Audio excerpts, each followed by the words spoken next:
Hey guys, and welcome back. First off, I just need to say excuse my hair. It is so humid and so hot in LA that I cannot tame it. My hair is naturally really curly and really frizzy, so all these little frizzies are just, they're out of control today. And I'm even filming in a sports tank. This is literally what I wear to the gym.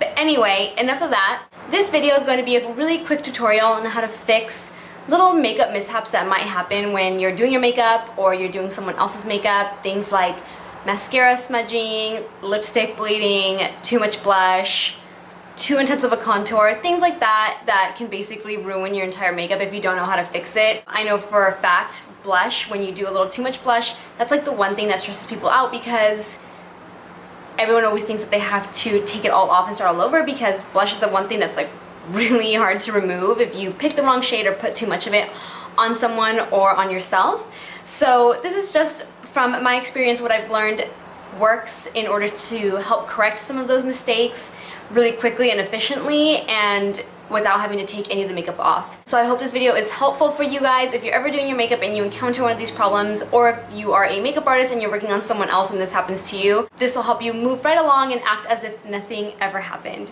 So if you're curious and want to see what those little tricks are, then keep on watching.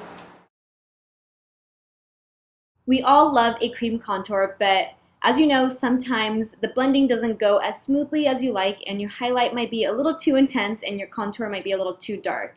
So normally you don't realize this until you start to blend it out, and at that point people feel like it's too late and you have to take all the makeup off and start all over from scratch.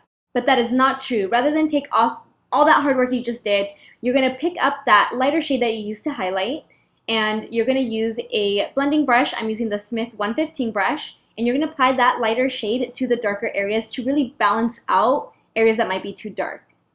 So as you can see, it's starting to soften the area of my forehead that was overly contoured. Same thing applies for areas that might be too light or ones that you want to chisel out a little more. You can use that same brush and that darker shade used to contour to apply to areas that you need to darken up.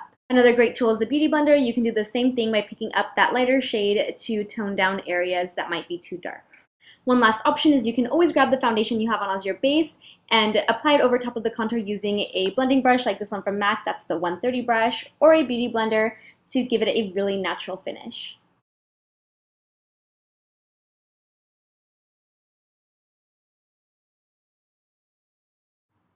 When creating a smoky eye, the ultimate goal is to make sure that all the shadows are really well blended together so you can't see where one starts and one ends, and that the shadows towards the outer edge of the eye softly diffuse into the rest of the skin.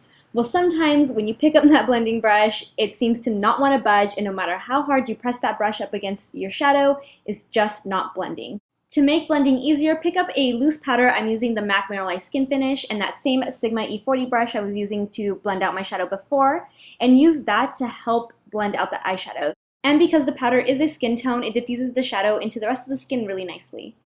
If your smoky eye then starts to look messy, you can use a large fluff brush like this one from Sigma and that same mineral powder to really shape out your smoky eye the way you'd like it to look. I really like my smoky eyes to have almost like a winged effect on the outer edge, so I'll use that powder and that brush to cut the eyeshadow like how I'm doing right now. You can also use that brush and powder to smoke out the shadow on the lower lash line.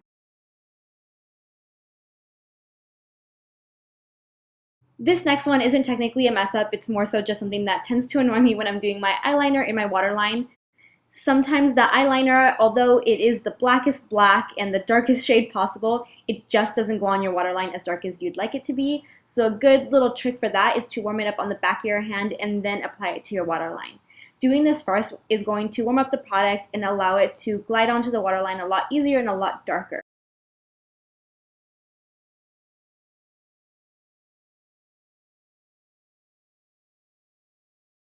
This one has to be by far my biggest pet peeve, whether it happens to myself or on someone who I'm doing makeup on. It kills me every single time. But it is, however, the easiest one to correct.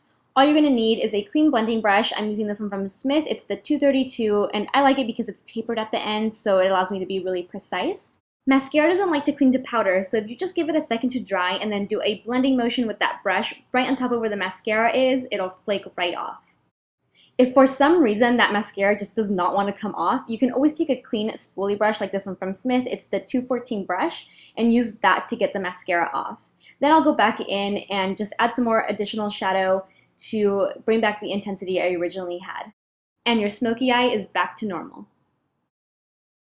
Like I mentioned in the intro to this tutorial, applying the wrong shade of blush or simply putting on too much of it can be really stressful because, as many of you may know, once it goes on your skin, it's impossible to get off. No matter how much you try and rub it off or blend it out, it's still going to be there. So instead, using a foundation powder, I'm going to be using this one from NARS and a clean brush. This is the Smith 112 brush. You're going to use that foundation powder to either tone down the intensity of the blush or try and eliminate it completely.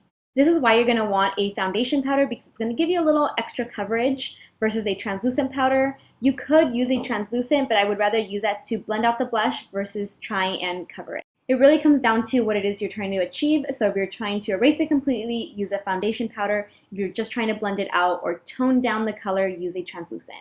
Because this can tend to feel or look like you have a lot of powder on the skin, just use some Fix Plus to tone down the look of the powder and give the skin a much more natural finish. I think for the most part, everybody knows this next little trick, but I'm going to show you my twist on it. So when you're trying to even out your lipstick, once you're done applying your lip liner and lip color, sometimes it can look uneven or you can have some bleed out from wearing a lip color all day. And what most people tend to do is take a concealer to clean up the edges, but rather than take a concealer, I like to use a tinted moisturizer. My favorite being this one from NARS, and I like to apply it using Smith Brush 212. The reason I use a tinted moisturizer versus a concealer is because concealers can tend to look heavy or look a little dry around the mouth, whereas a tinted moisturizer is adding some hydration.